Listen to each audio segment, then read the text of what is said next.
Saviez-vous qu'à une époque, les grandes puissances européennes craignaient plus que tout de croiser les voiles noirs venus d'Alger, que des villes côtières comme Naples, Barcelone ou Marseille vivaient dans la hantise des raids fulgurants d'un empire maritime venu du sud? Au cœur de la Méditerranée, la flotte algérienne, fer de lance de la régence d'Alger sous domination ottomane, imposa pendant plus de 3 siècles sa puissance et son autorité sur les mers, défiant sans relâche les grandes marines européennes.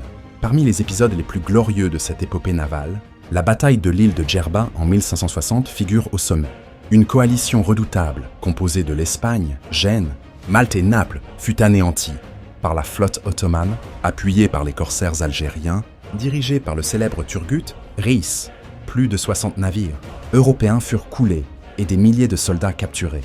Puis, en 1615, le redoutable Raïs Mourad s'illustra lors de la bataille de Cabo de Gata, où il vainquit la flotte espagnole et captura plusieurs bâtiments, consolidant ainsi l'autorité maritime de l'Algérie sur le sud de la péninsule ibérique. 3 ans plus tard, en 1618, la bataille du Cap Bon opposa Raïs Amidou à des forces espagnoles et américaines.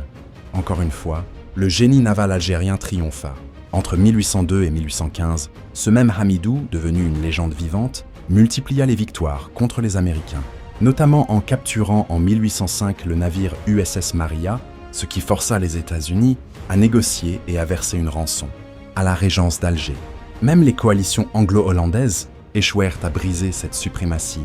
En 1661, une attaque massive contre Alger fut repoussée avec brio et plusieurs navires ennemis furent capturés. Mais ces victoires n'étaient pas seulement défensives. La flotte algérienne lança des expéditions audacieuses contre les côtes italiennes, françaises et espagnoles. Des villes entières érigèrent des murailles pour se prémunir des attaques algériennes. Des figures comme Raïs Amidou, Raïs Mourad ou encore Turgut Reis incarnent l'âge d'or de la marine algérienne. Quand Alger n'était pas seulement une ville fortifiée, mais un empire maritime dont la seule évocation suffisait à faire trembler les plus puissantes nations d'Europe.